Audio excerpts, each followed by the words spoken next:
जय हिंद दोस्तों, कैसे हैं आप सब। तो आशा करते हैं कि आप सब अच्छे होंगे। और आज हम लोग देखेंगे बिहार पुलिस कांस्टेबल के लिए घटना चक्र का प्रैक्टिस सेट। आज हम 3 देखने वाले हैं। इससे पहले जो है आपका 2 तक प्रोवाइड किया जा चुका है। यदि आप नहीं देखे हैं तो प्लेलिस्ट में जाइए, वहाँ पर आपको सारे वीडियोज़ मिल जाएंगे।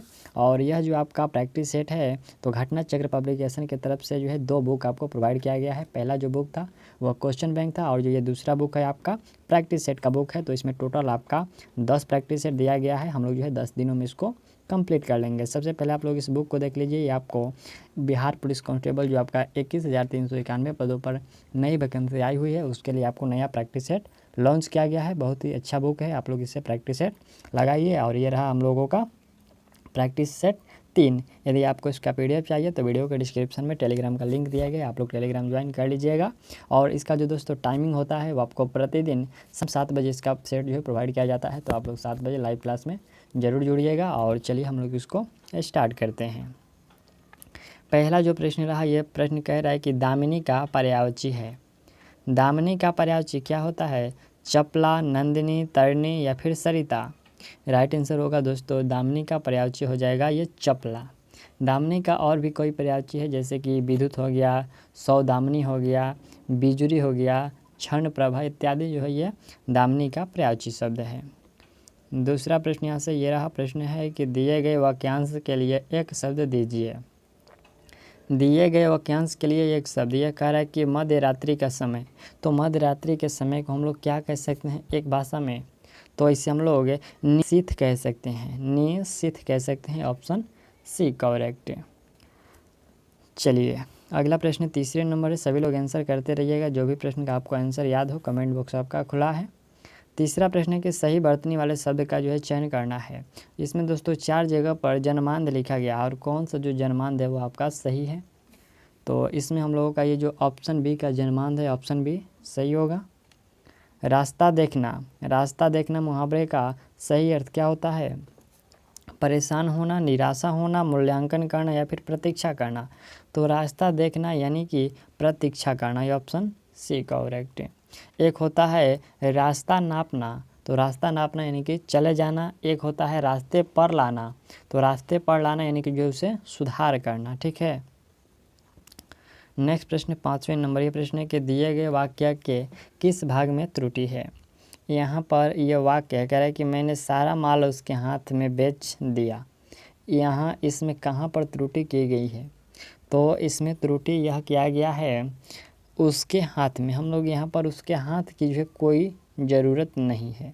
यहाँ पर हम लोग इसको काट करके बस उसे लिख सकते हैं, जैसे कि मैंने सारा माल उसे बेच दिया। ठीक है, यहाँ पर इतना काट करके बस उसे लगा देंगे तो यह वाक्य जो होगा सही होगा। वरना यह भी जो है वाक्य जो है ये गलत है। यह मतलब बड़ा जो वाक्य है ये आपको लेंदी वाक्य हो गया। ठीक, बस हम लोग को शॉर्ट में कर देना है, इसको काट करके उसे लगा देंगे, ये सही हो जाएगा। चलिए, तो इसमें गलती कहाँ था? ऑप्शन डी में त्रुटि था। अगला प्रश्न है 6 नंबर है। प्रश्न के दिए गए शब्द का विलोम चुनिए। उत्तीर्ण, उत्तीर्ण का विलोम क्या होगा? उत्तीर्ण मतलब पास होता है, और यह उत्तीर्ण का विलोम यदि हमसे पूछा जाए तो यह हो जाएगा अनुत्तीर्ण या फिर अनुत्तीर्ण। देखिए यहाँ पर अनुत्तीर्ण है और अनुत्तीर्ण है, पर अनतीर्ण है, तो ऑप्शन ए वाला हम लोगों का सही होगा, अनुत्तीर्ण होगा। ठीक। अगला प्रश्न ये 7वें नंबर प्रश्न कह रहा है कि निम्नलिखित प्रश्न में 4 विकल्पों में से उस विकल्प का चयन करें जो संधि विच्छेद वाला विकल्प है। यानी कि जो ये नारी प्लस नारी इच्छा है, नारी इच्छा का सही संधि विच्छेद क्या होगा? Option A B C D क्या होगा? इसमें राइट आंसर नारी प्लस इच्छा होगा, नारी प्लस इच्छा। नेक्स्ट 8वां प्रश्न है कि अयोध्या सिंह उपन्यास हरिऔध की प्रसिद्ध रचना कौन सी है? अयोध्या सिंह उपाध्याय, यहाँ पर जो है अयोध्या सिंह उपाध्याय है दोस्तों, और इनकी जो हरिऔध की प्रसिद्ध रचना कौन है? तो उनकी प्रसिद्ध रचना है प्रिय प्रवास, ऑप्शन बी प्रिय प्रवास। नेक्स्ट प्रश्न, निम्नलिखित प्रश्न में 4 विकल्पों में से अधिकरण कारक की विभक्ति पहचानिए। अधिकरण कारक की विभक्ति क्या होती है? अधिकरण कारक की विभक्ति होती है में और पर होती है। ऑप्शन डी में और पर होती है। नेक्स्ट प्रश्न यहाँ से 10 नंबर, ये प्रश्न आपका जो है हर एक सेट में 10 जो प्रश्न होंगे हिंदी का होगा, 10 जो प्रश्न होगा अंग्रेजी का, और 12 जो प्रश्न होंगे 10 से 12 आपका गणित का प्रश्न होगा, 5 जो प्रश्न होंगे वो करंट अफेयर से होंगे। चलिए 10 नंबर का आंसर कीजिए। निम्नलिखित प्रश्न में 4 विकल्पों में से सही जो है विकल्प का चयन करें जो बताता है कि कौन सा पुरुषवाचक सर्वनाम का भेद नहीं है। दोस्तों पुरुषवाचक सर्वनाम का इसमें से कौन सा भेद नहीं होगा, तो राइट आंसर ये अति उत्तम पुरुष, ये अति उत्तम पुरुष गलत है। देखिए पुरुषवाचक सर्वनाम के जो है 3 भेद होते हैं। पहला होता है मध्यम पुरुष, दूसरा होता है उत्तम पुरुष और तीसरा होता है अन्य पुरुष। ठीक, तो ये तीनों सही है, लेकिन जो ऑप्शन सी में अति उत्तम दिया गया है ये गलत है। 11 नंबर ये प्रश्न रहा आपका, अंग्रेजी से शुरू हुआ। 11 नंबर से जो 20 नंबर प्रश्न होंगे, प्रश्न है कि find out the correct spelling word. दोस्तों इसमें हम लोगों का करेक्ट जो स्पेलिंग वर्ड, जैसे कि यहाँ पर 4 वर्ड दिए गए हैं और कौन सा सही होगा इसमें हम लोगों को बताना है। ठीक, तो इसमें सही जो होगा ऑप्शन सी में आप देख रहे हैं ये गैरेज लिखा है, यह गैरेज जो है आपका सही है। यहाँ पर जो है गैरेज का हिंदी होता है मोटर खाना। ठीक है, मोटर खाना गैरेज का हिंदी होता है, जहाँ पर मोटर जो है रखा, गैरेज मतलब रखना होता है, जैसे कि हम वर्ब में बात करें तो गैरेज में रखना होता है। ठीक, ऑप्शन सी करेक्ट, ये आपका सही है, करेक्ट स्पेलिंग वर्ड है। बाकी जो 3 है वो गलत हैं। 12 नंबर है कि find out the incorrectly spelled word. इसमें दोस्तों इनकरेक्टली गलत, इसमें भी हम लोगों को देखना है कि चारों में से कौन सा गलत है। देखिए चारों में जो आपका म्युनिसिपल लिखा गया है, म्युनिसिपल ये गलत है। म्युनिसिपल का हिंदी होता है नगर, और इसका जो सही हम लोग यदि मीनिंग लिखेंगे तो MUNICIPAL होता है। बस यहाँ पर MI की जगह पर MU होगा, ये तब सही हो जाएगा और इसका हिंदी हो जाएगा, इसका हिंदी नगर होगा। 13 नंबर प्रश्न है कि which of the following word is misspelled. यहाँ पर जो मिस स्पेल्ड यानी कि इसमें भी कहीं पर गलती किया गया है, और कौन से वाक्य में गलती किया गया है, पहला, दूसरा, तीसरा या फिर चौथा। राइट आंसर आप सरफिट देख रहे हैं, ये सरफिट का मीनिंग जो दोस्तों गलत है। सरफिट का हिंदी क्या होता है, तो इसका हिंदी होता है अतिरेक या फिर अधिक्य। उब मतलब अधिक का एक रूप है ये, जो कि अधिक्य होता है, और ये इसका जो मीनिंग है ये गलत है। इसका सही मीनिंग होगा SURFEIT होगा। ठीक है, SURFEIT होगा, तब यह सही होगा, और उसका हिंदी हुआ अधिक्य। अगला प्रश्न है 14 नंबर, प्रश्न है कि find out the incorrect spelling word. इसमें भी इनकरेक्ट दोस्तों, इसमें आप देख रहे हैं 4 वर्ड दिया गया है, कौन सा गलत लग रहा है। यहाँ पर देख लीजिए पैसेज दिया गया है, क्या पैसेज का जो मीनिंग है, वर्ड मीनिंग, वह सही है या फिर गलत है, तो ये गलत है। पैसेज का हिंदी जो होता है वह पैसेज का हिंदी अवतरण होता है। अवतरण, गमन, निकास, गलियारा इत्यादि होते हैं। तो पैसेज का अच्छा हम लोग यदि हिंदी देखें तो अवतरण ही होगा, तो इसका हिंदी सही, अंग्रेजी जो सही होगा ये PASSAGE। कहाँ गलती किया गया है, यहाँ पर डबल एस के बाद ई लगाया गया है, वो नहीं होगा, क्या होगा, ए होगा। अगला है कि what is the meaning of एनडी। यहाँ पर जो indigent, what is the meaning of indigent. यहाँ पर इंडिजेंट का मीनिंग दोस्तों इसका सेम मीनिंग बताना है। ये इंडिजेंट का मतलब होता है निर्धन, तो निर्धन यदि हम इसके सेम मीनिंग में देखें तो ये रिच मतलब तो हम लोगों का धनिक हो जाएगा, ब्रेव मतलब शास्त्री हो जाएगा। यहाँ पर ऑप्शन डी में जो आपका पुअर है ये सही होगा। ठीक, पुअर मतलब गरीब होता है, और इंडिजेंट मतलब निर्धन होता है। ठीक, चलिए नेक्स्ट प्रश्न यहाँ से आपका पैसेज से शुरू हुआ, इस पैसेज को अच्छे से अध्ययन कीजिए और 2 जो प्रश्न है उसका आंसर आप लगा सकते हैं। वीडियो रुका करके आप इसका आंसर जो पैसेज है इसको पढ़ लीजिए। और ये रहा आपका 16 नंबर, उस पैसेज के आधार पर कह रहा है प्रश्न कि द ऑडियो, यहाँ पर जो the author's main point is that यहाँ पर ऑप्शन सी करेक्ट होगा। Peace and security are the chief goals of all living beings, option C correct. 17 number ये कह रहा है कि which one of the following assumptions of steps is essential in developing the author जो है position.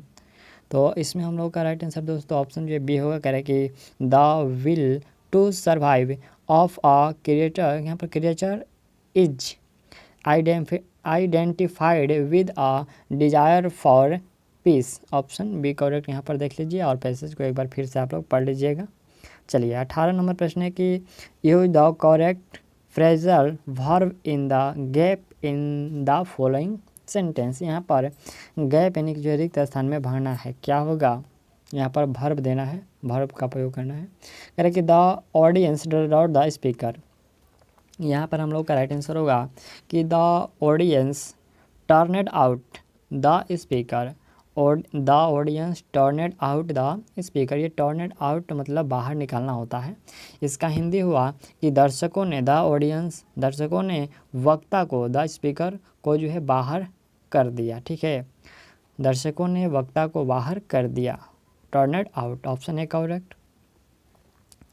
19 number प्रश्न है कि इंसर्ट द करेक्ट वर्ड। दोस्तों he dot his application when he heard we had not got the necessary certificates.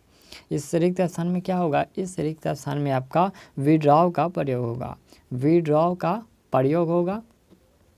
देखिए इसका हिंदी हुआ कि जब उसे आवश्यक प्रमाण पत्र नहीं मिले तो उसने आवेदन वापस ले लिया।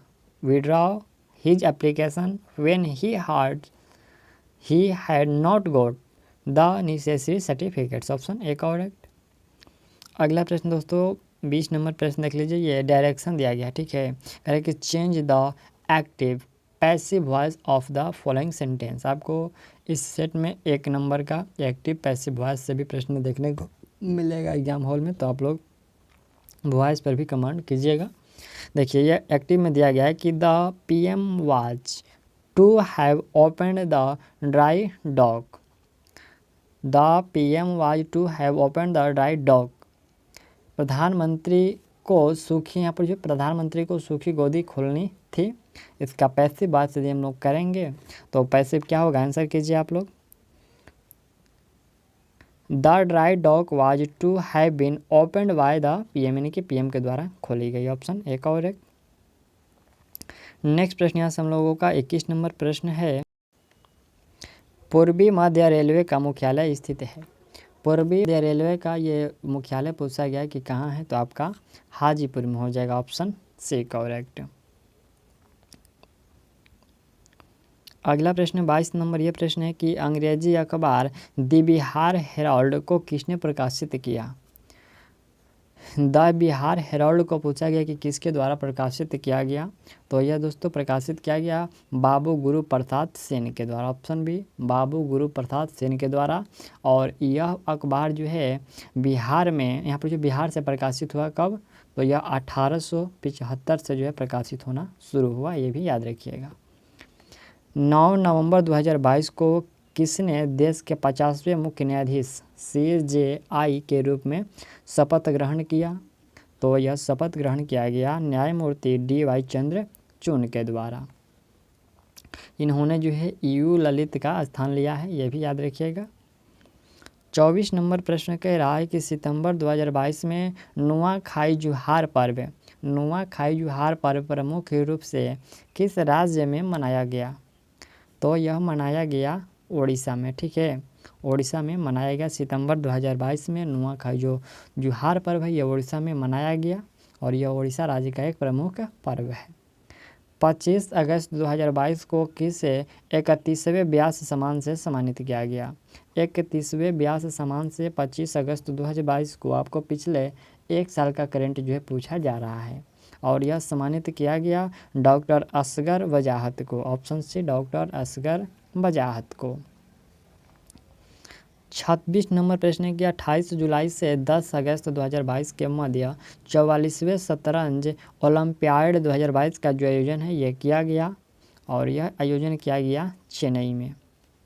वर्तमान में कौन पटना उच्च न्यायालय के मुख्य न्यायाधीश है। वर्तमान में पटना उच्च न्यायालय के जो मुख्य न्यायाधीश हैं वह है आपका संजय करोल हैं।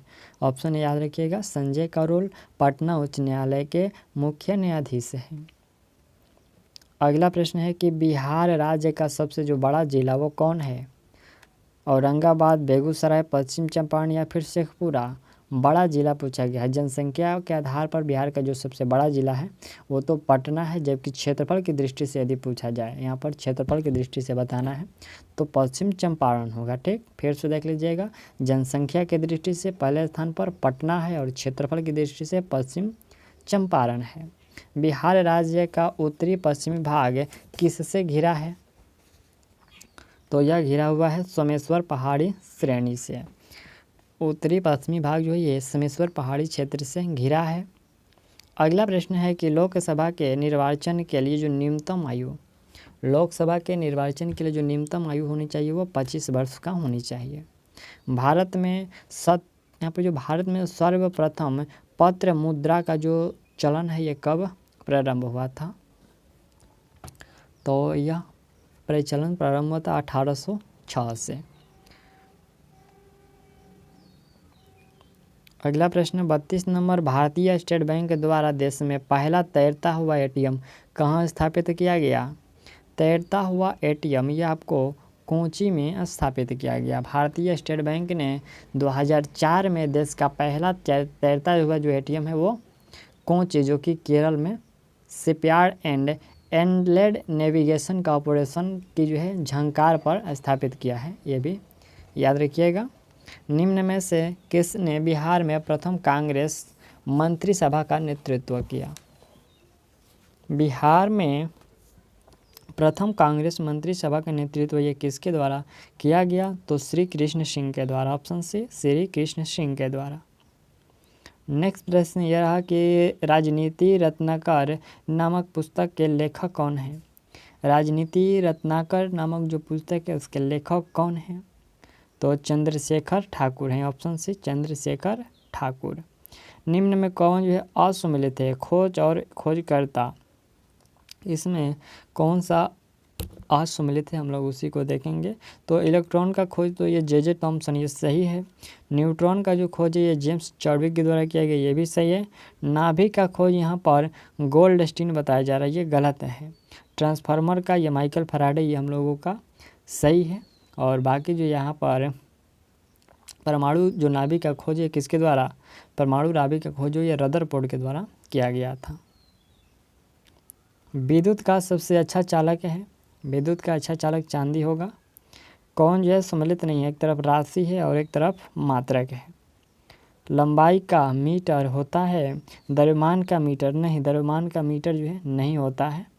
और पदार्थ की मात्रा का मोल, ज्योति तीव्रता का कैंडेला, ये हम लोगों का सही है। ठीक है, द्रव्यमान को किलोग्राम में मापा जाता है तो ये किलोग्राम होता है। ठीक, 38 नंबर प्रश्न है कि कौन अदिश राशि है?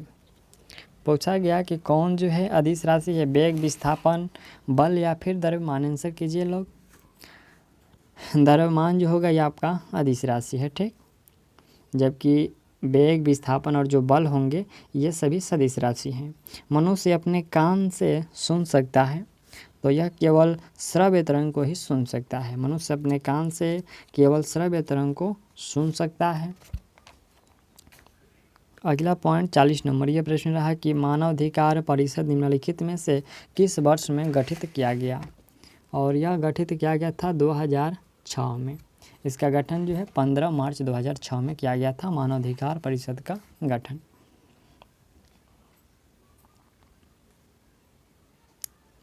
नेक्स्ट प्रश्न है कि निम्नलिखित में से कौन सी भाषा भारतीय संविधान की 8वीं अनुसूची में उल्लिखित आधिकारिक भाषाओं में से नहीं है? फारसी, कश्मीरी, संस्कृत या फिर संथाली। पूछा गया कि कौन सा नहीं है? फारसी भाषा ये 8वीं अनुसूची में कहीं नहीं है। रक्त समूह प्रणाली की खोज डॉट ने की थी, तो ये कॉल लैंड स्टीनर के द्वारा रक्त समूह प्रणाली की खोज की गई। तमिलनाडु और श्रीलंका के मन्नार जिले के बीच मौजूद जल संधि को डॉट कहा जाता है। तमिलनाडु और श्रीलंका के जो मन्नार जिले के बीच मौजूद जो जल संधि है उसको क्या नाम से जानते हैं? उसे पाक जल डमरू के नाम से जाना जाता है। संयुक्त निम्नलिखित में से जो है संयुक्त राज्य अमेरिका के किस राज्य की सीमा संयुक्त राज्य के किसी अन्य राज्य की सीमा के साथ साझा नहीं करती है, और वह हो जाएगा अलास्का। ऑप्शन बी अलास्का की। अगला प्रश्न है 45 नंबर यह प्रश्न रहा। प्रश्न है कि भारत सरकार ने निम्नलिखित में से किस द्वीप में पर्यटन को अवैध बना दिया है। पर्यटन को अवैध बना दिया है भारत ने निम्नलिखित में से किस द्वीप में, तो ये हुआ है सेंटिनल द्वीप में। ठीक है, सेंटिनल द्वीप में। लवनी किस भारतीय राज्य के प्रसिद्ध लोक नृत्य है। लवनी, और यह जो है महाराष्ट्र की है। वर्ष 1773 से अगले 11 वर्षों तक वस्तुतः भारत के पहले जो है गवर्नर जनरल कौन थे। वर्ष 1773 से अगले 11 वर्षों तक, और अगले 11 वर्षों यानी कि जो है 1784 तक कौन थे, तो राइट आंसर होगा वारेन हेस्टिंग्स थे। ठीक है। अगला है कि पुष्प के किस हिस्से में परागन का उत्पादन होता है। परागन का उत्पादन यह होता है किस हिस्से में, तो पराग कोश में होता है। अगला प्रश्न 49 नंबर है, तो 49 नंबर से आपका 60 नंबर तक टोटल जो 12 प्रश्न हुए ये गणित का है। आप लोग इसको सॉल्व कीजिएगा, आंसर आप लोग अभी नोट कर लीजिए। 49 राइट आंसर होगा आपका डी होगा। 50 का जो राइट आंसर होगा आपका डी होगा।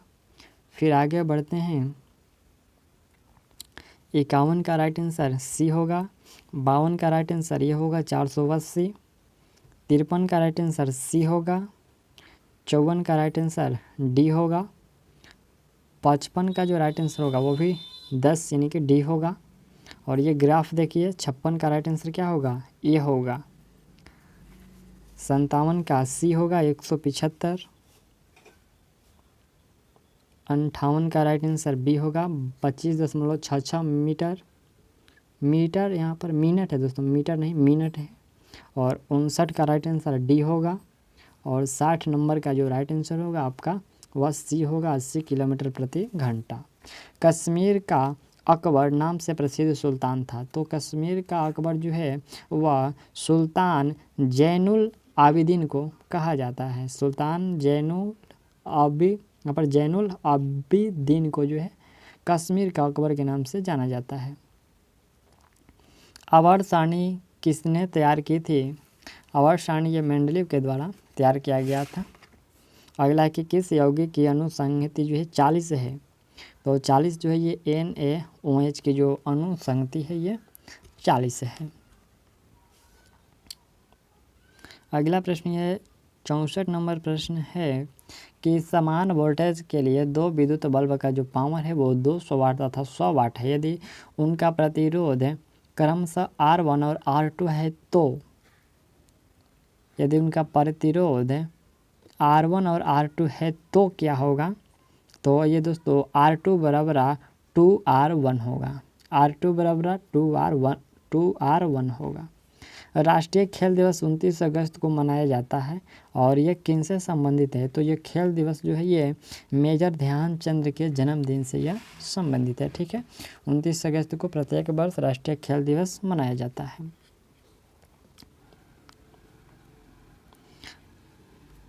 म्यांमार का प्रमुख धर्म कौन सा है।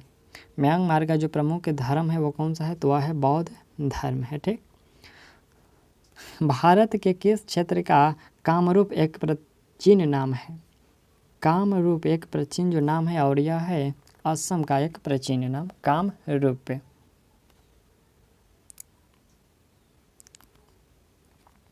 आँख में प्रवेश करने वाले प्रकाश की मात्रा को नियंत्रित करने में निम्नलिखित में कौन महत्वपूर्ण भूमिका निभाता है।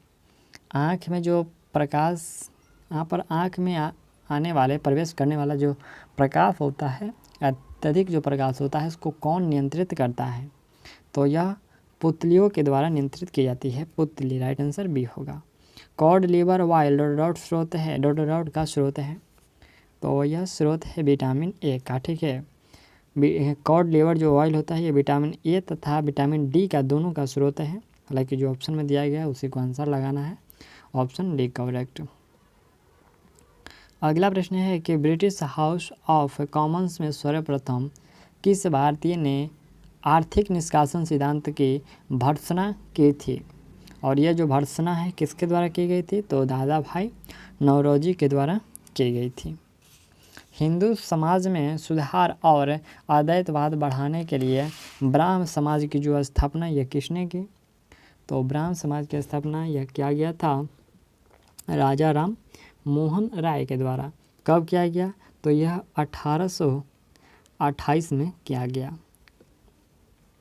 अगला प्रश्न कि मैथिली भाषा को भारतीय संविधान की 8वीं अनुसूची में किस वर्ष जो है सम्मिलित किया गया? किस वर्ष सम्मिलित किया गया? तो ये वर्ष 2004 में। मैथिली भाषा को 8वीं अनुसूची में 2004 में जो है सम्मिलित किया गया। अगला है कि बिहार में सर्वप्रथम राष्ट्रपति शासन जो है कब लागू किया गया? देखिए, बिहार में सबसे पहले 1968 में जो है राष्ट्रपति शासन लागू किया गया। बिहार में पहली बार राष्ट्रपति शासन जो है जून 1968 में लागू किया गया, जो कि फरवरी 1969 तक लागू रहा। भारतीय संविधान का अनुच्छेद जो है वो 356, ठीक है, अनुच्छेद 356 संवैधानिक तंत्र के विफल होने पर राज्य में राष्ट्रपति शासन को लगाने का प्रावधान करता है। ये भी याद रखिएगा। कौन सा अनुच्छेद? तो अनुच्छेद 356। नेक्स्ट प्रश्न 74 नंबर प्रश्न है कि बिहार में लोकसभा की 40 सीटें हैं, राज्यसभा की कितनी है सीटें बिहार में? तो राज्यसभा की सीटें दोस्तों बिहार में 16 है। अगला प्रश्न 75 नंबर ये प्रश्न है कि संविधान के किस अनुच्छेद में अल्पसंख्यकों के हितों के संरक्षण की जो है व्यवस्था है? अल्पसंख्यकों के हितों का जो संरक्षण की व्यवस्था की गई है और यह अनुच्छेद 29 में की गई है, कही गई है। अगला प्रश्न ये रहा 76 नंबर दोस्तों। आपको भारतीय जो है राज्य व्यवस्था से आपको प्रत्येक सेट में 8 से जो है 10 प्रश्न पूछे जा रहे हैं, तो आप लोग इस पर थोड़ा सा ध्यान दीजिएगा। 8 से 10 हर एक सेट में पूछे जा रहे हैं। सर्वोच्च न्यायालय ने निजता के अधिकार को संविधान के किस मूलभूत अधिकार के अधीन रखा है? और यह रखा हुआ है अनुच्छेद 21 के अधीन। ऑप्शन डी अनुच्छेद 21 के अधीन। अगला प्रश्न यह है कि किलोवाट घंटा, यहाँ पर जो किलोवाट घंटा यानी कि किलोवाट आवर मतलब घंटा होता है, ये किसकी इकाई है? तो यह इकाई है दोस्तों किलोवाट, ये आपका ऊर्जा का हो जाएगा। एसआई प्रणाली में ऊर्जा का जो मात्रक जूल होता है और ये व्यावसायिक उद्देश्य हेतु बड़ी इकाई जैसे घंटा का प्रयोग भी किया जाता है। ताप के मापने की इकाई है तो सेल्सियस होता है, ताप को सेल्सियस में मापा जाता है। अगला प्रश्न है कि रिएक्टर स्केल किसे मापने के लिए प्रयुक्त है? रिएक्टर स्केल ये आपको भूकंप के परिमाण और तीव्रता को मापने के लिए प्रयुक्त की जाती है। मात्रा स्थिर रखते हुए जब किसी पिंड की गति दोगुनी की जाती है तो जब किसी पिंड की गति दोगुनी की जाती है तो उसका जो संवेग होता है वो दोगुना हो जाता है। संवेग जो है उसका दोगुना हो जाता है। अगला प्रश्न है कि मोटर कारों की हेडलाइट में किस लेंस का उपयोग किया जाता है? मोटर कारों के हेडलाइट में किसका उपयोग किया, किस लेंस का? तो यह हो जाएगा अवतल लेंस का, ऑप्शन सी। अवतल जो है दर्पण का, ऑप्शन सी करेक्ट। मानव नेत्र के रेटिना पर बना जो प्रतिबिंब वो कैसा होता है? रेटिना पर जो बना प्रतिबिंब होता है वो असली और उल्टा होता है, असली और उल्टा होता है। अगला 83 नंबर ये प्रश्न है कि गुरुत्वाकर्षण जी का मान है, जी का मान 9.8 मीटर सेकंड है, 9.8 जो मीटर सेकंड स्क्वायर। अगला है कि एक लौह चुंबकीय पदार्थ के लिए उसकी जो चुंबकीय सुग्रहता के लिए यह सत्य है, क्या सत्य है? कम, अधिक, ऋणात्मक या फिर प्रत्यक्षता। यहाँ पर प्रत्यक्षता तापमान क्या होगा? इसमें राइट आंसर दोस्तों अधिक हो जाएगा। अगला प्रश्न है कि एक पदार्थ की जल में विलेयता ताप बढ़ने से घटती है तो ये पदार्थ कैसा है? पदार्थ जो है गैस है। भारतीय संस्कृति का स्वर्ण युग, भारतीय संस्कृति का जो स्वर्ण युग है यह गुप्त काल को कहा जाता है। गुप्त काल में भारत की आर्थिक, राजनीतिक, सामाजिक, धार्मिक स्थिति काफ़ी अच्छी थी। चारों ओर शांति का माहौल था और कला और जो संस्कृति के क्षेत्र में अभूतपूर्व जो है प्रगति हुई थी। इसलिए भारतीय संस्कृति का स्वर्ण युग गुप्त काल को कहा जाता है। निम्नलिखित में से कौन सा नौ सैनिक शक्ति था? नौ सैनिक शक्ति जो था वह चोल था। रासायनिक अभिक्रिया में निम्न प्रभावित होता है। तो रासायनिक अभिक्रिया में निम्न प्रभावित होता है, इसमें दोस्तों इलेक्ट्रॉन जो है प्रभावित होता है। अगला प्रश्न है कि रोलर वायरिंग का जो स्नेहक करने के लिए सामान्यतः निम्नलिखित स्नेहक की आवश्यकता होती है। तो इसमें अर्ध ठोस स्नेहक की आवश्यकता होती है। नेक्स्ट प्रश्न है कि मान लीजिए एक रेडियो एक्टिव यहाँ पर जो प्रतिदर्श की मध्य आयु T है। प्रतिदर्श में प्रारंभ में उपस्थित 75% सक्रिय नाभिकों का कितने समय में क्षय हो जाएगा? कितने समय में क्षय हो जाएगा? तो यह 2T समय में क्षय हो जाएगा। ऑप्शन बी जो होगा करेक्ट होगा। देखिए T मध्य आयु वह आयु है जिसमें उपस्थित नाभिक प्रारंभिक का आधा रह जाता है। T बराबर जो ये मध्य आयु, अर्थात हम कह सकते हैं कि T समय में आधा यानी कि जो है 50% का क्षय हो जाता है। अतः शेष का जो आधा क्षय होने में T प्रारंभिक का 75% क्षय होने में जो है कितना 2T समय लग जाएगा। अगला प्रश्न है कि समभारिक क्या है? समभारिक पूछा गया है कि क्या है? तो यह समान परमाणु द्रव्यमान एवं असमान परमाणु संख्या जो क्रमांक होता है, क्रमांक या संख्या, तो उसे समभारिक कहा जाता है। अगला 92 नंबर है कि चंबल नदी के बहाव क्षेत्र निम्न भू आकृति की बनी है। तो यह बनी हुई है खड्डों, ठीक है, खड्डों आकृति की। 93 यह प्रश्न है कि निम्नलिखित में कौन सी नदी हिमाचल प्रदेश से होकर प्रवाहित नहीं होती है?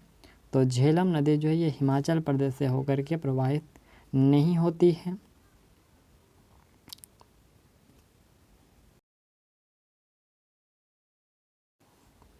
अगला ये 94 नंबर प्रश्न है कि जब कोई व्यक्ति ध्रुवीय क्षेत्रों से भूमध्य रेखा की ओर आता है तब क्या होता है? पादपों और पशुओं की जो भिन्नता बढ़ती है।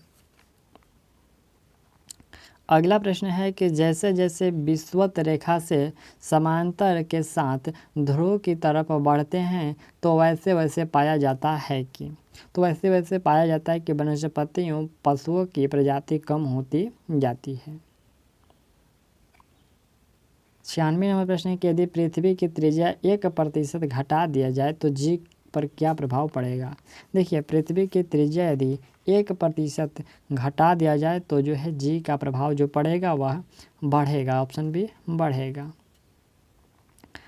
97 नंबर यह प्रश्न रहा कि एक गेंद ऊंचाई h पर विराम की स्थिति से फर्श पर गिरती है तो ऊंचाई h/4 तक वापस उछलती है। गेंद तथा फर्श के बीच जो प्रत्यास्थान गुणांक जो होगा वह कितना होगा? तो यह प्रत्यास्थान गुणांक जो होगा 1/2 होगा। Option C 1/2।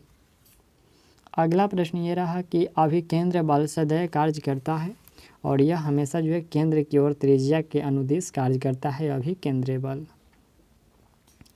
99 नंबर यह प्रश्न रहा कि किसी हवाई जहाज की ऊंचाई को मापने के लिए प्रयुक्त उपकरण है। हवाई जहाज की ऊंचाई जो है ये अल्टीमीटर के द्वारा मापा जाता है।